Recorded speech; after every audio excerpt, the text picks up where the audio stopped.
All right, thank you again for speaking with me. Go ahead and state your name and tell me your ride. What are we looking at? Yeah, I got. My name is Jonathan. I got a Abarth 2016.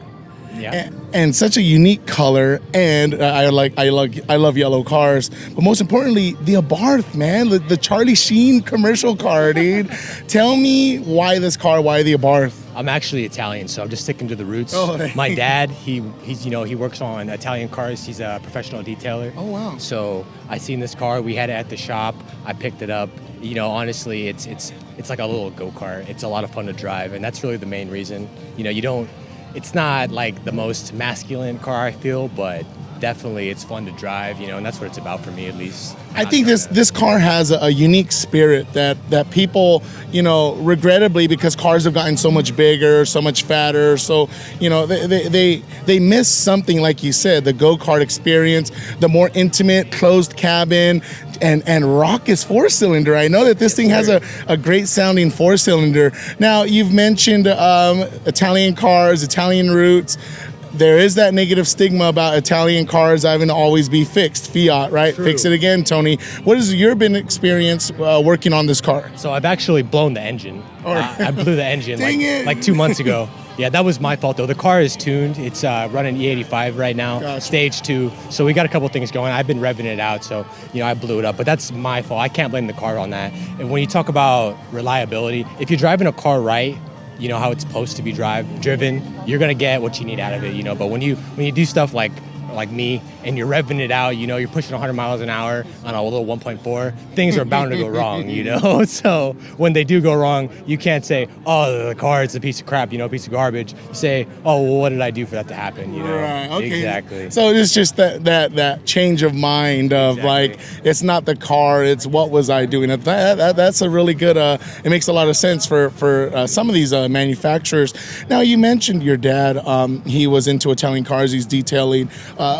Was it him that inspired you to kind of continue with the car culture in your life, or how did that kind of spring about? Yeah, actually, so my father was not a part of my life for a long time, and he actually just came back into it, and he had a lot of nice cars, and I've always been into fast cars. So when I got to get hands-on with the cars, that's when it kind of struck me, and I was like, this is something I like, this is something I can follow, something I can do.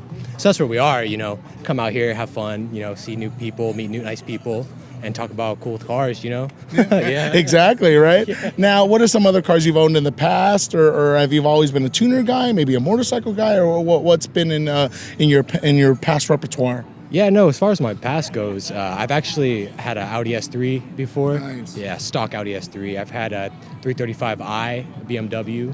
Those are probably the only performance cars I've ever had. I've had plenty of regular cars. Yeah, but other than that, no, nothing crazy. Those were good cars. Probably my favorite, though, out of all of them would definitely be the Audi. I plan on getting another Audi here soon. Yeah, definitely. I'm going to keep this thing forever. Just, like I said, stick to my roots. I've got it, so I might as well pay it off. I've already blown the engine. We're putting a bunch of money into it, so we're definitely going to keep it. But, yeah, it's that go-kart, like I said, but, you can only use that for so much, right? Right, but hey, at least this has, the capability of putting 4 passengers in there. Yeah, it does. Not for long. Yeah, not for long. But even if you were to have a baby sitting in the back, you'd be good to go. A couple more questions. What would you recommend for people looking for the Abarth? Remember, there's only a specific amount of years that they actually made this out, and they're getting harder and harder to find. Clean versions are getting harder to find. What should they be on the lookout, or what research have you done to kind of guide future Abarth owners? As far as Abarths go right now, if you're looking to get into in my opinion, a nice car with a turbo that's not too expensive, this is the way to go right now. They're running really cheap. You can get them with a decent amount of mileage, maybe 80,000 mileage for about 9,000 to 10,000 right now. So like I said, if you're trying to get into a vehicle with a turbo, this is a good way to start, especially if you're on a lower income. So yeah. Oh, very good. Yeah. And last question. California wants to transition to electrification in the next 15 to 20 years.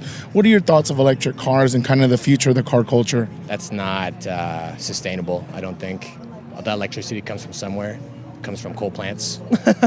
Right. So they say switch for this reason, but at the end of the day, I don't feel like they're being genuine. It's not honest. So the whole reasoning behind it. Maybe in the future, if it becomes something sustainable and we can do, we'll go for it, but until then, there's millions of cars on the road. It's never going to happen, especially not in the next 10 years.